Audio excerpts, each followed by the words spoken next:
오늘 말씀은 99세가 된 아브람에게 하나님이 다시 나타나셔서 하나님의 약속을 다시 한번 말씀하시는 장면입니다. 창세기를 반복적으로 읽으면서 특별히 아브라함의 이야기를 반복적으로 읽으면서 생각하는 것은 하나님이 참 약속만 한다는 거죠. 아브라함이 75살이 되었을 때 하나님을 만나고 하나님의 명령을 따라서 가나안으로 이주를 했습니다. 남의 일이기도 하고 우리가 매번 듣던 이야기니까 그러려니 하고 듣게 되는데 75세면 새로운 도전에 대한 도전 의식이 아예 없다고는 할 수 없겠지만 거의 많이 사라진 나이라고 하면 조금 더 설명하기 쉬울 것 같습니다. 변화보다는 안정을 택하는 나이라고 할 수 있는데 그 나이에 하나님의 부르심을 받고 익숙한 장소를 떠나서 가나안으로 이주했습니다. 그리고 24년이 지났습니다. 아브라함은 여전히 그 땅에서 나그네였고 여전히 자녀가 없는 상황이었습니다.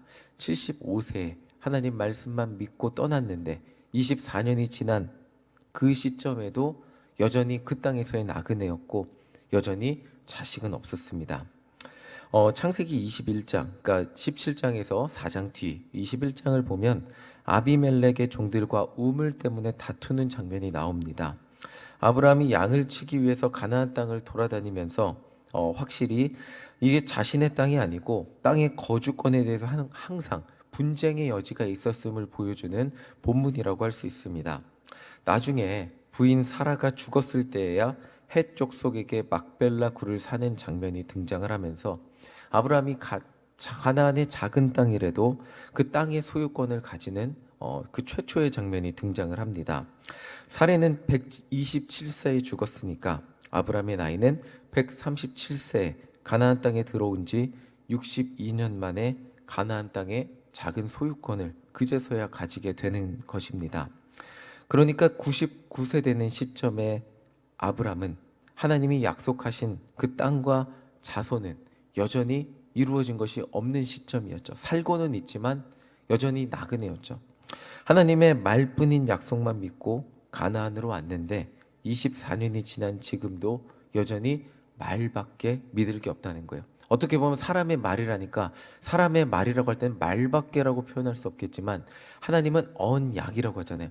말로 하신 약속, 이 하나님의 말씀밖에 믿을 게 없고 24년이 지난 지금도 눈으로 볼 수 있는 것은 없었다는 것이죠. 자, 하나님이 얼마나 당당하게 말씀하시는지. 그런데 99살 24년이 지금 지난 이 시점에도 얼마나 당당하게 말씀하시는지 창세기 17장 1절 우리 함께 읽어보겠습니다. 함께 읽겠습니다. 시작. 아브라함이 99세 때에 여호와께서 아브라함에게 나타나서 그에게 이르시되 나는 전능한 하나님이라 너는 내 앞에서 행하여 완전하라. 하나님이 너무 당당하십니다. 하나님이 이스마엘 사건 이후 무려 13년 만에 아브라함에게 다시 나타나신 거예요. 16장과 17장 사이에 우리는 그냥 한 장이잖아요. 한 장이라고 넘겨서 읽게 되지만 이 한 장의 차이는 무려 13년이죠. 그러니까 하나님이 아브라함에게 자주 나타나서 매번 약속한 것 같지만 시간을 생각해 보면 그렇게 자주는 아니라는 거죠. 문제는 13년이 지난 지금도 아브라함과 사레는 여전히 자녀가 없었고 자기들의 땅이라고 여기면서 자, 누가 와도 여기는 우리 땅이니까 들어오지 마. 우리 소유야. 할 수 있는 땅은 없었다는 것이죠. 눈으로 볼 수 있는 하나님의 약속의 성취가 하나도 없었을 때 아브라함의 나이는 99세가 되었습니다. 75세 때도 뭔가 새로운 것을 도전하는 것이 쉽지 않은 나이였는데 99세는 가능성과 불가능 이 두 단어를 가지고 저울질을 했을 때 어느 쪽에 가까울까요? 가능성에 가까울까요? 불가능함에 가까울까요? 불가능에 가까운 나이가 되었을 때 하나님은 아브라함에게 이렇게 말하는 거예요. 나는 전능한 하나님이다 라고 말하고 있는 거예요. 이 아브라함이 99세 때 하나님이 나타나서 이렇게 말씀하셨다고 바로 그 다음 구절에 하나님이 나는 전능한 하나님이다. 99라는 인간의 숫자는 불가능에 가까운 숫자지만 그것과 대비되게 하나님은 지금 아브라함에게 99세 된 아브라함에게 나타나셔서 너의 상황은 불가능일 수 있지만 나는 전능한 하나님이다 라고 지금 말씀하시고 계신 거예요. 99세라는 나이는 인간이 볼 때는 불가능이라는 단어와 더 가깝게 보일 수 있는데, 하나님은 아브라함에게 나타나셔서 나는 전능한 하나님, 그러니까 너의 나이와 너의 상황과 환경과 상관없이 모든 것이 내가 마음만 먹으면 가능한 하나님이라고 말씀하시고 계신 거예요. 인간의 나이는 불가능을 말하고 인간의 상황은 불가능을 말하는데, 하나님은 그 불가능해 보이는 인간에게 나타나셔서 나는 너의 상황과 어떤 조건과 상관없이 내가 원하면 이룰 수 있는 전능한, 모든 것이 가능하게 만들 수 있는 하나님임을 알려주시고 계신 것이 17장 1절의 말씀이라는 거예요. 이 전능하신 하나님이 아브라함에게 완전하라고 명령하셨어요. 완전하라는 이 말은 아브라함에게 아무 죄 짓지 말고 완벽히 그냥 하나의 심과 같이 되라 라고 말을 하는 것이 아니라, 이 말은 현실을 보면서 하나님의 말이 이루어진 것 없다고 하나님을 부정하거나 하나님을 의심하지 말고, 눈으로 보이는 결과가 없다고 해도 지금 아브라함에게 하신 하나님, 아브라함에게 나타나신 하나님을 전능하신 분으로 믿고, 내가 지금 99세가 되어 하나님이 나에게 약속하고 이루어질 것이 나에게 이루어질 수 있는 일일까 의심하지 말고 전능하심을 믿고 하나님의 완전하심을 의지하고 따르라는 말입니다. 이것이 중요한 이유는 언제나 인간은 자신의 환경과 자신의 능력의 지배를 받는 존재일 수밖에 없기 때문입니다. 99세가 되었다면, 저는 99세가 되지 않았기 때문에 모르겠습니다. 그런데 99세가 되었다는 것은 이제 인생에 일어날 새로운 가능성을 기대할 수 있는 나이는 아니었을 것입니다. 그런데 하나님은 지금 99세의 아브라함에게 나타나셔서 여전히 새로운 가능성을 보게 하신, 그것이 내 육신에 있는 가능성이 아니고요, 하나님의 약속에 있는 가능성을 보게 하신 거예요. 4절을 보면 하나님은 꿈을 꿀 수 없는 99세라는 나이의 아브라함에게 꿈을 꾸게 하세요. 너는 여러 민족의 아버지가 될 것이라는 꿈, 그 비전을 포기하지 않고 다시 한번 가지게 하시거든요. 우리 5절을 함께 읽어보겠습니다. 5절입니다. 시작. 이제 후로는 내 이름을 아브라함이라 하지 아니하고 아브라함이라 하리니 이는 내가 너를 여러 민족의 아버지가 되게 함이니라. 하나님은 99세의 아브라함에게 새로운 이름을 주셨어요. 만약에 제가 40이잖아요. 40인데 마정훈이 아닌 새로운 이름을 제가 갖고 새로운 이름이라고 이야기한다면 많은 분들이 웃으실 수 있을 거예요. 40이나 살았는데, 그쵸? 그 이름 그냥 가지고 살지. 아브라함은 99세예요. 살아온 날이 앞으로 살 날보다 훨씬 적은 사람이에요. 실제로 140년, 130 몇 살에 죽었을 거라 그 정확히 나이는 추측이 되지 않지만 어느 정도 200살도 살지 못했지만 살아온 날이 살 수 있는 날보다 적은 그 시점에 하나님은 이름을 주셨어요. 99년이나 사용한 그 이름, 큰 아버지라는 뜻을 가진 아브라함이라는 이름 대신 새로운 이름을 주셨어요. 그 이름은 여러 민족의 아버지라는 뜻의 우리가 잘 알고 있는 아브라함이라는 이름을 주셨어요. 이름만 주신 것이 아니라 99세의 새로운 이름과 함께 새로운 인생의 가능성과 꿈, 하나님이 이루어 주실 인생의 새로운 가능성을 품게 하고 살게 하셨어요. 하나님은 그리고 그 약속이 어떻게 이루어질 것인지 설명해 주셨어요. 8절 함께 읽어보겠습니다. 8절입니다. 시작. 내가 너와 내 후손에게 내게 거류하는 이 땅, 곧 가나안 온 땅을 주어 영원한 기업이 되게 하고 나는 그들의 하나님이 되리라. 하나님은 아브라함에게 아브라함이라는 이름을 주시며 새로운 가능성을 보게 하셨어요. 그것은 자녀에 대한 약속이 이루어질 것을 믿는 믿음이 되었죠. 창세기 초반부에 설교를 하면서 말씀을 드렸는데, 인간에게 주신 가장 큰 축복 중에 하나는, 저는 영원히 살지 못하지만, 저희 아버지도 영원히 살지 못하지만, 저희 아버지, 저희 어머니, 저는 저희 아버지와 어머니의 중간쯤 있는 성격으로 살고 있습니다. 중간쯤 있는 모습으로 살고 있죠. 저를 닮은 사람, 저희 아버지와 어머니를 닮은 사람이 이 땅에 태어나서 지금 살고 있습니다. 그리고 저도 영원히 살고 싶지만 살 수 없겠죠. 그런데 저를 닮은 성도님들이 저는 닮은지 모르겠어요. 그런데 인성이 보고 자꾸 저보고 닮았다 그래갖고 저를 닮은 사람이 지금 자라고 있습니다. 10살이죠. 또 제가 천국에 가면 그 아이가 40살, 50살이 되어서 그 아이를 닮은 자녀를 낳아서 살게 될 것입니다. 인간에게 주신 가장 큰 축복 중 하나는, 우리는 영원히 살지 못해요. 그렇지만 나를 닮은 생명체가 부부의 사랑의 결정체로 태어나서 이 땅에서 부모를 닮은 모습으로 이 땅에 살게 되는 것, 이게 하나님의 축복이죠. 그래서 티베트 불교에 보면 그 할머니의 환생이 아기라고 이렇게까지 이야기를 하잖아요. 그렇게 비슷한 모습들이 반복이 되니까 그렇게 이야기를 하잖아요.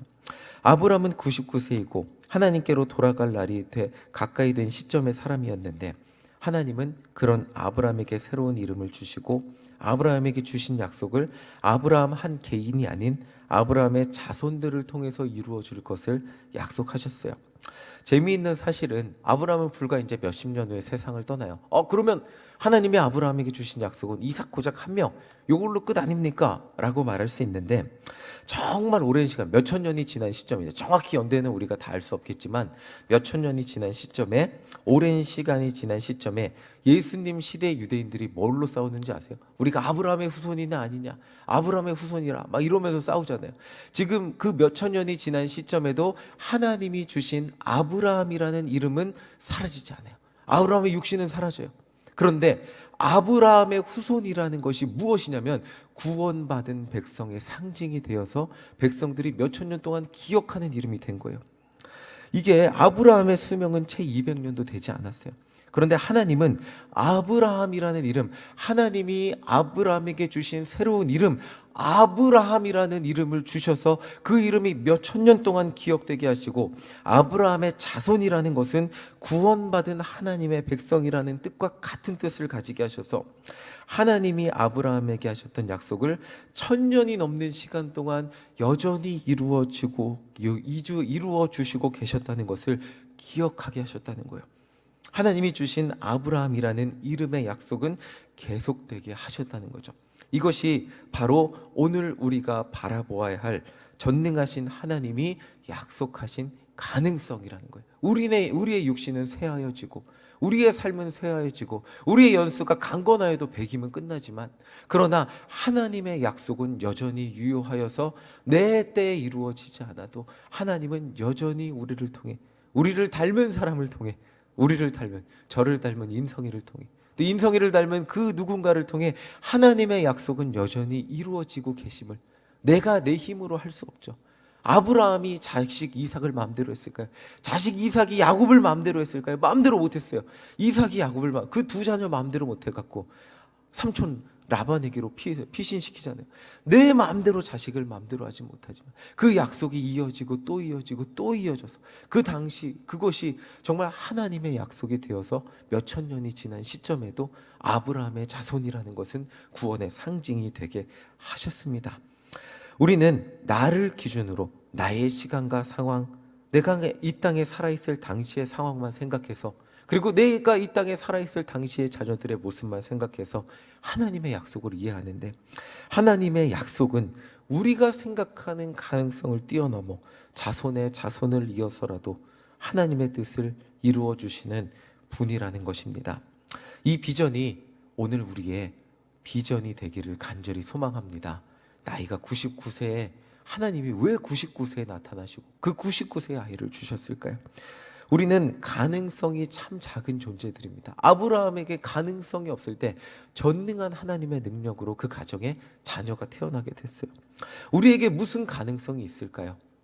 우리에게 내가 무엇을 할 수 있을까 가능성을 볼 때 할 수 있는 것보다 할 수 없는 것이 더 많다고 여겨질 수 있습니다. 그런데 하나님은 여전히 오늘 이 자리에서 말씀을 듣게 하시고 기도하게 하시고 꿈꾸게 하시고 내가 할 수 있는 일을 가지고 비전을 가지게 하시고 나아가게 하십니다. 때로는 그 비전 때문에 여전히 그 비전 때문에 가슴이 뛰게도 하십니다.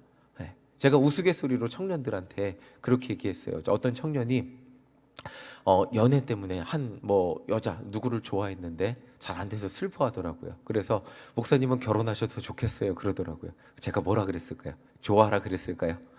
저 목사님은 이제 더 이상 가능성이 없어 라고 웃으면서 얘기했는데, 새로운 사람을 만나고 또 만나고 헤어지고, 뭔가 누군가를 만나서 결혼하고 누구를 낳을까, 뭔가 가능성을 보면서 꿈을 꾸고 희망을 가질 수 있는 나이가 20대잖아요. 너무 부러운 나이잖아요.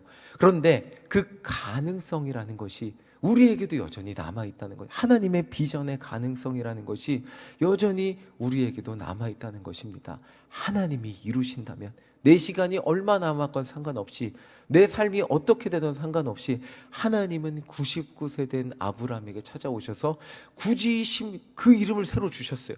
아브라함이라고 새로 살아. 그리고 새로 주신 이름이 그 몇천 년 동안 기억되게 하셨어요. 그리고 그 이름이 구원의 상징이 되게 하셨거든요. 놀라운, 가슴이 뛰는 얘기 아닙니까?